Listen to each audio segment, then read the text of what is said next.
दोस्तों Peter lynch जो सबसे बड़े फंड मैनेजर रहे हैं, जिन्होंने कंसिस्टेंटली बहुत अच्छा रिटर्न दिया है, उनके प्रिंसिपल की समरी आप सीख रहे हैं। पार्ट 1 आपने देखा है, पार्ट 2 अभी आप देखने जा रहे हैं। लेकिन उससे पहले मैं आपको बता दूं कि अगर आप हमारे साथ अब स्टॉक्स में अकाउंट खुलवा के काम करना चाहते हैं तो यहाँ क्लिक करेंगे, क्लिक हियर। ये आपके सामने डैशबोर्ड ये खुल जाएगा। इसमें आप अपना मोबाइल नंबर डालेंगे, आपको फ़ोन आएगा, बैक ऑफिस सपोर्ट करेगा और अकाउंट ओपन हो जाएगा। चलिए अब हम लोग बात करते हैं कि पीटर लिंच आखिर क्या बात कर रहे हैं। यहाँ पे हम लोगों को ये चीज़ देखना बहुत ज़्यादा ज़रूरी है कि जो कुछ हम समझते जाते हैं आधा अधूरा, उसकी वजह से हम उल्टा काम करने लग जाते हैं, और वो गलत समझने से आपको फायदे होने के बजाय हो सकता है कैपिटल लॉस हो जाए, और आप ऐसी गलती कर दें कि आप तो बाजार से बाहर चले जाएंगे, अपने बच्चों को भी आप बाजार से बाहर रखेंगे। तो ये पहले बहुत हुआ है, अभी फिर उसको समझने की ज़रूरत है। यहाँ पे बात हो रही है सम फेमस नंबर्स, कुछ खास नंबर स्टॉक्स को समझने के लिए। तो एक होता है पीई रेशो। पीई रेशो आपको क्या बताता है कि स्टॉक कितना महंगा है या कितना सस्ता है। तो पीई रेशो ज़्यादा होगा तो स्टॉक महंगा होगा, एक्सपेंसिव होगा। पी रेशो कम होगा तो स्टॉक सस्ता होगा। कैश पोजीशन आपको देखना है, सीएफओ। सीएफओ मतलब कैश फ्रॉम ऑपरेटिंग एक्टिविटी।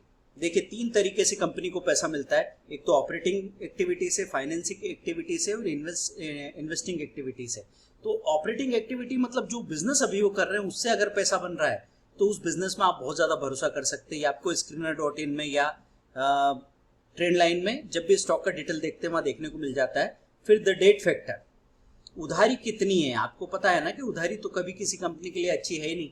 तो अगर उधारी लेके कोई कंपनी चल रही है तो फिर आपको जो किंगफिशर एयरलाइंस का आपने किस्सा देखा और आपने देखा कि बंदा फरार हो गया मालिक, तो कैसे हुआ कि बहुत ज़्यादा डेट लेके और जब आप कोई काम करने जाते हो तो गड़बड़ हो जाती है। फिर डिविडेंड का रिकॉर्ड आप देखेंगे तो डिविडेंड के बारे में तो हमने बात कर ली है कि डिविडेंड तभी बांट पाओगे ना कि जब आप बहुत अच्छा प्रॉफिट बना रहे हो। फिर बुक वैल्यू की बात करते हैं। बुक वैल्यू मतलब कंपनी के पास असल में असेट कितना है।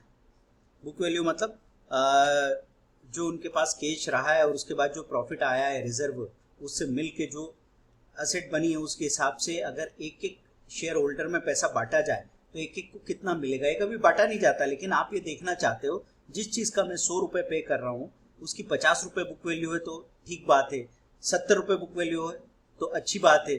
और कभी कभी 100 रुपये में जो शेयर आपको प्राइस पे मिल रहा है 100 CMP है और बुक वैल्यू क्या दिख रही है 150, तो इसका मतलब सोना पीतल के भाव मिल रहा है। अब सिर्फ वो बुक वैल्यू नहीं देखना है दोस्तों, आपको ये भी देखना है कि कंपनी की क्वालिटी कैसी है। बुक वैल्यू 150 दिख रही है तो आपको बुक वैल्यू अगर CMP बाय बुक वैल्यू ऐसे देखने को मिले कि 1 से कम आ रहा है रेशो, तो बड़ी अच्छी बात है ना। Book value by CMP। अब हिडन असेट, कोई कंपनी के पास असेट हिडन होती है। अभी आपके बुक्स में अगर उसके पास कुछ असेट्स है जिनको कैलकुलेशन में नहीं लाया गया है, तो जब वो असेट का कैलकुलेशन सामने, वैल्यूएशन सामने आएगा तो एकदम से वो भागेगी। फिर इन्वेंट्री देखो कि कितना माल बना के रखा हुआ है। भाई बड़ी बड़ी कंपनीज है तो बहुत सारा माल बना के रखा हुआ है, जो बिकेगा उसके बाद कैश खड़ा होगा। तो इन्वेंट्री को अगर आप इग्नोर कर जाएंगे तो भी आपको पता नहीं लगेगी चीज़ें। लेकिन ज़्यादा कॉम्प्लिकेट नहीं कर रहे हैं हमने कोशिश की है कि सिंपल सी 2-3 चीज़ें अगर आपने देख ली, जैसे growth rate, EPS growth rate अगर आपने देख लिया और स्ट्रॉन्ग परफॉर्मर है और स्ट्रेंथ अपॉर्चुनिटी अच्छी है, तो भी आप अपना डिसीजन ले लेंगे तो बात बन जाएगी। ग्रोथ रेट मतलब प्रॉफिटेबिलिटी कैसी बढ़ रही है, तो ग्रोथ स्टॉक्स के लिए अलग से स्क्रीनर मिल जाता है। और बॉटम लाइन इंप्रूव हो रही कि नहीं हो रही। बॉटम लाइन किसको कहते हैं दोस्तों, जैसे यहाँ से चला फिर आपने देखा कि वो थोड़ा सा इंप्रूव होके फिर ये ऐसा हुआ, फिर ये ऊपर गया, फिर ऐसे हुआ, तो ये बॉटम लाइन जो है ये इंप्रूव हो रही है हर वक्त। तो बॉटम लाइन इंप्रूव होना मतलब कंपनी अच्छा परफॉर्म कर रही है। अब यहाँ पे एक बहुत इंपॉर्टेंट बात कर रहा हूँ दोस्तों, ये समझना है आपको कि कमोडिटी स्टॉक्स को अवॉइड करना है। कमोडिटी मैन्युफैक्चरिंग स्टॉक्स, कुछ ऐसी स्टॉक्स होते हैं जो ऐसी चीज़ें बना रहे हैं जो कमोडिटीज़ है, जो बहुत पॉपुलर है, हर आदमी को लगती है। तो ऐसा मैन्युफैक्चरिंग करने वाले जो स्टॉक्स होते हैं उनमें अगर आप काम कर रहे हैं तो इसमें क्या होगा, बहुत हेवी कंपटीशन होगा। हेवी कंपटीशन के बाद 5 साल में टेक्नोलॉजी बदल गई तो उनको अपनी पूरी मशीनरी बदलनी पड़ेगी। तो पिछले 5 साल में जो प्रॉफिट कमाया वो सारा अपडेशन में चला जाएगा, है ना, रिनोवेशन में चला जाएगा। तो ये कभी बहुत बड़ा प्रॉफिट बना नहीं पाते हैं। तो ऐसे स्टॉक्स को अवॉइड करो। हेवी कंपटीशन वाली कंपनीज जो कमोडिटी जैसी चीज़ों में डील करती हो, है ना, ऐसी चीज़ें जो जिसमें हेवी कंपटीशन है। फिर avoid hottest stock in hottest industry. अगर आप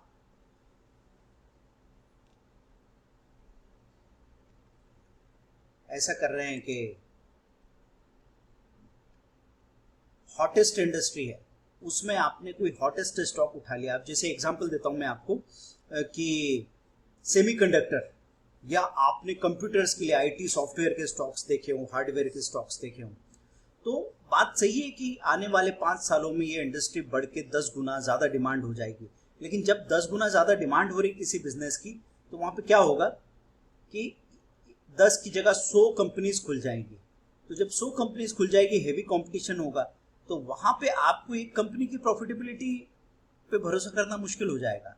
तो मैं आपसे यहाँ पे ये कह रहा हूँ कि ऐसा स्टॉक जो हॉट नहीं हो, ऐसा सेक्टर जो हॉट नहीं हो, उसमें पैसा लगा के कभी देखेंगे ना, तो आपको पता लगेगा कि गजब पैसा बन रहा है। जैसे हमने इंटरनेशनल कन्वेयर बेल्ट करके एक कंपनी को खरीदा, या फिर हमने नाइल करके लीड मैन्युफैक्चरिंग कंपनी को खरीदा। ये सब कंपनीज एक तरफा चलती है, लोग इनका नाम भी नहीं जानते। तो वो हॉटेस्ट इंडस्ट्री नहीं है, लेकिन वो अपने अपने फील्ड में थोड़ा मोनोपोली जैसा काम करती हैं। तो वो चीज़ में अगर आप अपना पैसा लगाएंगे तो पैसा ज़्यादा बनेगा दोस्तों। लेकिन शोर में ये बात आपको समझ में नहीं आएगी। फिर डाइवर्सिफिकेशन, देखो इसका यहाँ पे स्पेलिंग भी इन्होंने अलग कर दिया है। जब हम बहुत ज़्यादा डाइवर्सिफिकेशन करते हैं ना, तो हमारा जो भी अल्फा है वो मर जाता है। अल्फा किसको कहते हैं? निफ्टी जितना चले उससे ज़्यादा आपका पोर्टफोलियो चले, उसको कहा जाता है अल्फा। ये अल्फा क्यों मर जाता है? कि आपने सारा डाइवर्सिफिकेशन कर रखा है, तो आपके 4 सेक्टर बढ़ रहे हैं तो 5 सेक्टर गिर रहे हैं। इसलिए आपका जो रिटर्न है वो, अगर निफ्टी ऐसे चल रही है, सपोज मैं यहाँ पे एक निफ्टी की लाइन ले लेता हूँ, ये निफ्टी की लाइन है और ये आपके स्टॉक की लाइन मैंने ले ली, सपोज ये आपके स्टॉक की लाइन है, तो ये कुछ ऐसे चल रहा है, तो आप कुछ खास अल्फा बना नहीं पा रहे। अगर यहाँ पे डाइवर्सिफिकेशन ज़्यादा नहीं किया होता आपने, तो ये लाइन ऐसे हो सकती थी कि एक अलग ही तरह का अल्फा आप बना पाते। अल्फा मतलब आप इंडेक्स से कितने ज़्यादा गुना पैसा बना पा रहे हो, इसके लिए स्टडी लगती है। अब दूसरी चीज़ मैं कहूँगा, अवॉइड विस्पर स्टॉक्स। कानो कान जो फुसफुसा के चीज़ें होती है ना, आपके पास मैसेज आता है कि ट्रक भर के खरीद लो ये भागेगा, ऐसे स्टॉक्स को खरीदने में उसको अवॉइड करो। क्योंकि फंड मैनेजर अगर किसी स्टॉक को हाथ ही नहीं लगा रहे, जिनकी सैलरी 2 से 5 करोड़ रुपया है, तो आपको ऐसी कौन सी अक्लमंद इंसान ने ये सलाह दे दी कि जिसके पीछे आप भाग रहे हैं? तो ज़रूर ध्यान रखें इस बात का कि विस्पर स्टॉक्स नहीं खरीदने। और सबसे बड़ी बात दोस्तों, अवॉइड नेक्स्ट एप्पल और नेक्स्ट अमेजन। पीछे कोई सक्सेस स्टोरी बन गई है तो उसके नाम पे आगे बहुत सारे स्टॉक्स बेचे जाते हैं। तो आपको लगा कि यार एप्पल जैसा प्रोडक्ट बनाती है तो अभी अगला एप्पल ये बनेगा, अगला अमेजन ये बनेगा, तो वो अगला अमेजन अगला एप्पल के चक्कर में पड़ना ही नहीं है। एप्पल अमेजन का मैंने यहाँ पे नाम लिया है, आप उसको इंडियन कंपनीज में Maruti, Kotak bank, HDFC bank करके कुछ भी समझ सकते हैं, लेकिन अगला एप्पल अगला अमेजन के चक्कर में मत पड़ो। जो पहले इतिहास हो गया है, अब नए तरीके से इतिहास अपने आप को दोहराएगा। तो ज़रूरी नहीं उसी सेक्टर, उसी स्टॉक, उस तरह के स्टॉक में चलेगा। दूसरे तरह के सेक्टर और स्टॉक जिन पे आपका ध्यान नहीं है वो भागेंगे। तो इतिहास क्या था कि आपका ध्यान ही नहीं था, 90% लोगों का वो सेक्टर अचानक से भाग गया। तो अभी वो इतिहास अगर अपने आप को दोहराने जाएगा तो क्या होगा कि जिस पे अभी भी लोगों का ध्यान नहीं है वही फिर से भागेगा। तो अगर कोई समझते हैं कि इतिहास अपने आप को दोहराता है, हिस्ट्री रिपीट्स इटसेल्फ, तो वो किस चीज़ को दोहराएगी कि फिर से लोगों का ध्यान कहीं जाना चाहिए वहां नहीं जा रहा है, और पहले जो हो चुका है उसी, जहां से सांप गुजर चुका है वहीं पे अगर आप अपनी लाठी पीट रहे तो बात नहीं बनेगी। अच्छा, जो स्टॉक डल साउंड करते हैं उनमें आप काम कर सकते हो। गॉट सम निश, कोई ऐसा उन्होंने एरिया पकड़ रखा है जिस पे आपको डिपेंड करना ही पड़ेगा। कुछ ऐसे एरियाज होते हैं जिसके बगैर काम चल नहीं सकता, है ना। जैसे हम काम के मामले में माने तो सफाई कोई ऐसा काम नहीं कि हर कोई करना चाहे, प्लम्बिंग कोई ऐसा काम नहीं है, या मशीनरी का काम ऐसा काम नहीं कि हर कोई करना चाहे। हर आदमी तो जाएगा प्लानिंग में, स्ट्रेटेजी में, लेकिन दोस्तों जिसके बगैर दुनिया नहीं चलेगी, उस निश को पकड़ के रखोगे ना, तो आपको ऐसी ग्रोथ मिलने वाली है जो बड़ी ही कंसिस्टेंट है। नो ग्रोथ इंडस्ट्री में भी आप जा सकते हैं कि जिसमें बहुत ज़्यादा ग्रोथ नहीं होती है, तो दुनिया में किसी की नज़र नहीं इस पे, लेकिन वो कमाल का परफॉर्म करती है। तो जैसे दुनिया का सबसे ज़्यादा परफॉर्म करने वाला सेक्टर पता है कौन सा है? टोबैको। अब टोबैको के बारे में कौन से दुनिया के लोग, जो बड़े बड़े लोग बात करते हो कि नहीं यार मुझे टोबैको की कंपनी ऑन करनी है। लोग तो हो सकता है पर्सनली नफरत भी करते हो, लेकिन सबसे ज़्यादा रिटर्न दिया टोबैको कंपनी में। और हमारा कहाँ पे सबसे ज़्यादा लगाव हो सकता है? तो हमारा सबसे ज़्यादा लगाव हो सकता है एयरलाइंस को लेके, क्योंकि पर्सनली हमको फ्लाई करना और ये अच्छा लगता हो, लेकिन as a company, as a stock ये बहुत ज़्यादा प्रॉफिटेबल नहीं होते। तो वहाँ पे अगर आपने अपनी पोजीशन बनाई तो मुश्किल काम हो जाएगा। वैसे तो अभी इंडिगो एयरलाइंस अच्छा परफॉर्म कर रही है, तो नॉर्मली अगर लंबे समय में आप देखेंगे तो आपको पता लगेगा 10 में से 7 कंपनीज डूब गई या परेशानी में रही। अब स्पिन ऑफ किसको कहते हैं? स्पिन ऑफ मतलब एक कंपनी में से कोई 2-3 टुकड़े निकल आए, वो कहलाता है स्पिन ऑफ। तो स्पिन ऑफ कई बार बहुत अच्छा होता है। तो आपको जैसे मदरसन सुमी था, तो उसके स्पिन ऑफ हुए, 2-3 कंपनीज बनी, वहाँ आपको बहुत अच्छे रिजल्ट देखने को मिल सकते हैं। ऐसा कई फार्मा कंपनीज में देखने को मिल सकते हैं। तो स्पिन ऑफ के बारे में कभी कभी कंफ्यूज होते हैं क्योंकि हम चीज़ों को समझते नहीं। लेकिन हाँ दोस्तों, मर्जर और एक्विजिशन को हम लोग बहुत पॉजिटिवली लेते हैं, मर्जर एंड एक्विजिशन। तो मर्जर और एक्विजिशन को हमने इतना पॉजिटिवली लिया है कि हमको लगता है कि बहुत बड़ा काम हो गया मर्जर या एक्विजिशन। लेकिन मैं आपसे कहूँगा कि कई बार मर्जर और एक्विजिशन अच्छे नहीं होते। M&A की बात कर रहा हूँ दोस्तों, किसी कंपनी ने किसी दूसरी कंपनीज को खरीद लिया, तो आप टाटा और लैंड रोवर के बारे में भी अगर बात करोगे तो आपको मालूम पड़ेगा कि टाटा ऑटोमोबाइल सेक्टर में सबसे देर से परफॉर्म किया। किस वजह से? क्योंकि एक बड़ा पैसा दूसरी कंपनी को खरीदने में, उसको एस्टेब्लिश करने में लग गया था। तो आपको इस बात को समझ के काम करना पड़ेगा कि अभी आपको टाइम लग सकता है अपने रिजल्ट लेने में।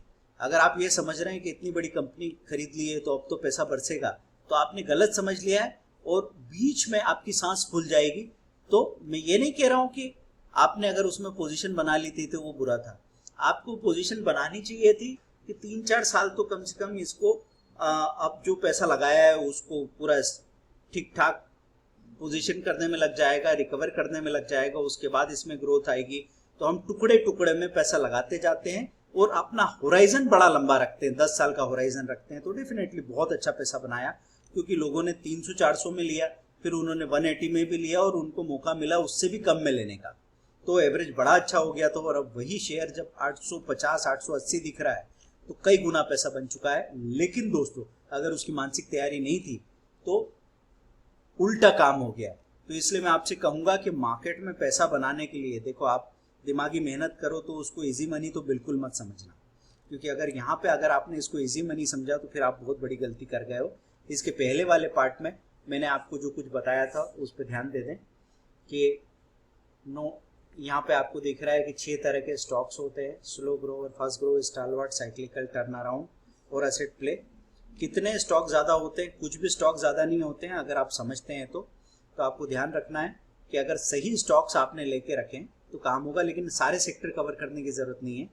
और इंस्टीट्यूशनल होल्डिंग नहीं भी है तो कंपनी अच्छी हो सकती है अगर उसकी ग्रोथ अच्छी है। नो डेट कंपनी अच्छी होती है, सही बात है। बोरिंग नेम, बोरिंग बिजनेस चलेगा। दलाल स्टेट में कोई बज नहीं है, लेकिन वो स्टॉक अलग से परफॉर्म करके जाएगा। जैसे बंगाल एंड असम हमने खरीदा 4200 में, हमने उसको 10,600 में बेचा है दोस्तों, 6-8 महीने के अंदर अंदर। क्या बहुत सारे लोग होंगे जिन्होंने वो नाम सुना भी नहीं हो। टर्न अराउंड में अच्छा पैसा बन सकता है, लेकिन ईपीएस ग्रोथ और 52 हफ्तों का हाई के करीब होना, ये बिल्कुल चेक कर लेना है आपको, नहीं तो धोखा खा जाएंगे दोस्तों। और बुक वैल्यू के बेसिस पे अगर आप खरीद रहे हैं किसी स्टॉक को तो बड़ी गलती कर रहे हैं, ये मैंने आपको बताया था। डिविडेंड रिकॉर्ड अगर कंसिस्टेंट है तो एक अच्छी बात हो सकती है, कंसिस्टेंटली। हाँ, कंपनी का बायबैक करना, प्रमोटर अगर बायबैक कर रहा है तो ये अच्छा साइन हो सकता है। बाकी सारी चीज़ें चेक करनी, सिर्फ एक चीज़ के पीछे भाग के, क्योंकि हम आलसी हो जाते हैं तो हम कोई भी एक फार्मूला पकड़ के और पैसा लगा देना चाहते हैं। तो पैसा लगाने की जल्दी मत करो, है ना। पैसा लगाने की जल्दी करने से ही हम फंस जाते हैं। तो पीटर लिंच की ये जो समरी है पूरे प्रिंसिपल की, आपको काम की लगी, वैल्यू लगा, तो आप कमेंट करेंगे और मुझे बताएंगे दोस्तों कि आपको इस हिसाब से कौन कौन से ऐसे 3-4 स्टॉक लगे हैं जिससे मैं मान लूँ कि आप